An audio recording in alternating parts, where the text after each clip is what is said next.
एक छोटा सा गांव था जहां एक बेहद गरीब परिवार रहता था। परिवार में 3 सदस्य थे। पिता, माँ सरोजना और उनकी नन्ही प्यारी बेटी चिंकी। जहां गांव के दूसरे बच्चे खेलकूद में मग्न रहते थे, वहीं नन्ही चिंकी कूड़े के ढेरों में प्लास्टिक की बोतलें और अन्य सामान इकट्ठा करती थी। चिंकी दिन भर कचरा चुनती और फिर उसे बेचने उसी दुकान पर जाती जहां उसके पिता काम करते थे।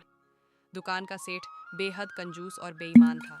वह वजन करने में हेराफेरी करता और चिंकी के हाथ में चंद चिल्लर थमा देता। मासूम चिंकी को लगता कि उसके सामान की इतनी ही कीमत है और वह खुशी खुशी उन पैसों को लेकर घर आ जाती। घर के कोने में एक पुराना मिट्टी का गुल्लक था। चिंकी हर दिन अपने कमाए सिक्के उसमें डालती। जब माँ पूछती, बेटी इन पैसों का क्या करेगी, तो चिंकी बड़े उत्साह से कहती, माँ मैं स्कूल जाने के लिए पैसे जोड़ रही हूँ। यह सुनकर माँ की आंखें भर आती।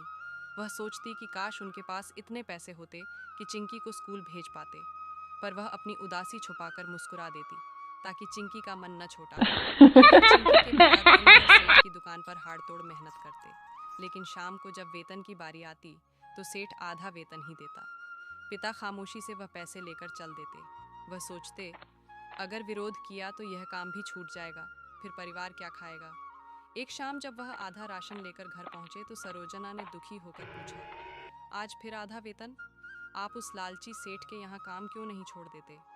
पिता ने लंबी सांस लेकर कहा, सरोजना मजबूरी है, दूसरा कोई काम नहीं मिल रहा और परिवार की खातिर यह सब सहना पड़ता है। उस रात पूरा परिवार आधे पेट खाना खाकर सो गया।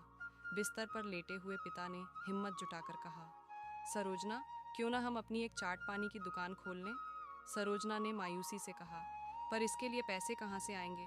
पिता ने निश्चय के साथ कहा, मैं डबल शिफ्ट काम करूंगा। सुबह जंगल से लकड़ियाँ काटकर बाजार में बेचूंगा और दोपहर को सेठ की दुकान पर जाऊंगा। अगले ही दिन से संघर्ष का नया दौर शुरू हुआ। सेठ की दुकान से जो पैसे मिलते उससे घर का राशन आता और जो पैसे पिता जंगल की लकड़ियां बेचकर जो कमाते उसे उसी गुल्लक में डाला जाने लगा जिसमें चिंकी अपना सिक्के जोड़ती थी। तीनों की कड़ी मेहनत, त्याग और एक एक पैसे की बचत के बाद वह दिन आ ही गया जब उस गुल्लक में इतने पैसे जमा हो गए कि वे अपनी एक छोटी सी दुकान शुरू कर सके। चिंकी की आंखों में अब स्कूल जाने की नई उम्मीद चमक रही थी और परिवार ने मिलकर गरीबी को मात देने की ठान ली थी। गुल्लक जब पूरी तरह भर गया तो एक शुभ दिन उसे तोड़ा गया। उसमें से निकले एक एक सिक्के और पसीने की कमाई के नोटों ने उस परिवार के भाग्य का दरवाज़ा खोल दिया। चिंकी के पिता ने गांव के चौराहे पर एक छोटी लेकिन साफ सुथरी चाट पानी की दुकान डाली। जहां पुराना सेठ बेईमानी करता था, वहीं चिंकी के पिता अपनी दुकान पर सबको प्यार और शुद्धता के साथ खाना खिलाते। धीरे धीरे उनकी दुकान पूरे गांव में मशहूर हो गई। अब उन्हें किसी कंजूस सेठ के आगे हाथ फैलाने की ज़रूरत नहीं थी। पहले महीने की अच्छी कमाई के बाद पिता ने सबसे पहला कदम किया। चिंकी के लिए एक नई फ्रॉक, स्कूल का बस्ता और किताबें खरीदी।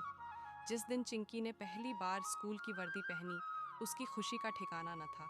वह आईने के सामने खड़ी होकर बार बार खुद को देख रही थी।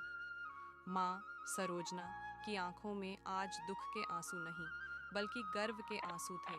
चिंकी ने स्कूल जाने से पहले अपने पिता के पैर छुए।